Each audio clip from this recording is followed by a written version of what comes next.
Hi everyone. நாம் இன்றைக்கி நம்மளோட சேனலில் என்ன பார்க்க போகிறோம் அப்படின்னா, உங்களோட விண்டோஸ் 7, விண்டோஸ் 10 அல்லது விண்டோஸ் 11 இந்த ஓஎஸில் ஏதாவது அப்ளிகேஷன் இன்ஸ்டால் பண்ணால் இந்த மாதிரி எரர் மெசேஜ் வரும். அதை எப்படி நம்ம சால்வ் பண்ணலாம் அப்படிங்கிறத பற்றி தான் இன்றைக்கி பார்க்க போகிறோம். ஸோ அதுக்கு நம்ம ஃபஸ்ட்டு என்ன பண்ணலாம் அப்படின்னா, உங்களோட ப்ரௌசரை ஓப்பன் பண்ணிக்கோங்க. அதில் விஷுவல் C++ ரீடிஸ்ட்ரிபியூட்டபிள் டவுன்லோட் அப்படிங்கிறத கொடுத்துக்கோங்க. அப்புறம் அதில் வரக்கூடிய ஃபஸ்ட்டு சர்ச் ரிசல்ட்டை ஓப்பன் பண்ணிக்கோங்க. அதில் பார்த்தீங்கன்னா நம்மளுக்கு 3 ஆப்ஷன் கொடுத்துருக்குறாங்க.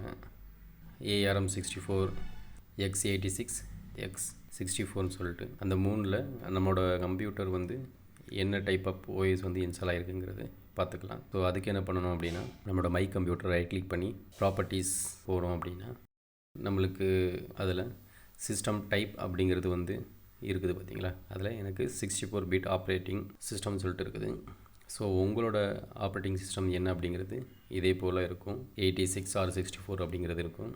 அதில் என்ன டைப் ஓஎஸோ அதுக்கேற்ற ஃபைலை நீங்கள் இதில் டவுன்லோட் பண்ணிக்கோங்க. நான் 64ங்கிறதுனால 64 செலக்ட் பண்ணியிருக்கிறேன். ஸோ ஃபைல் டவுன்லோட் ஆகிடுச்சு. ஷோ ஓப்பன் ஃபோல்டர்னு சொல்லி கொடுத்துருக்குறேன். இதில் பார்த்தீங்கன்னா அந்த ஃபைல் டவுன்லோட் ஆனது இது இருக்குது. அதை நம்ம இன்ஸ்டால் பண்ணிக்கலாம். ஸோ ரைட் கிளிக் பண்ணி ஓப்பன் கொடுங்க.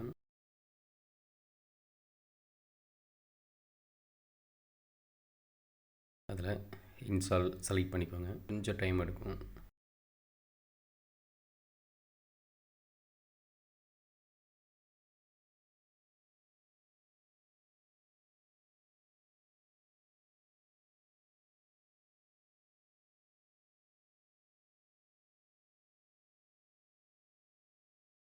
எல்லா விண்டோவும் க்ளோஸ் பண்ணிக்கலாம்.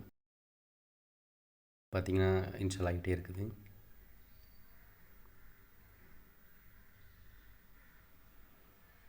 ஓகே, இன்ஸ்டால் ஆகிடுச்சு. இனி க்ளோஸ் கொடுத்துட்டு நம்மளோட கம்ப்யூட்டரை ஒரு வாட்டி ரீஸ்டார்ட் பண்ணிவிட்டு அகெயின் அதே அப்ளிகேஷனை நீங்கள் இன்ஸ்டால் பண்ணாலோ இல்லை அதை ஓப்பன் பண்ணாலோ உங்களுக்கு அந்த எரர்ஸ் வராது, சால்வ் ஆகிடும். அவ்வளோதான். உங்களுக்கு இந்த வீடியோ பிடிச்சிருக்குன்னு நினைக்கிறேன்.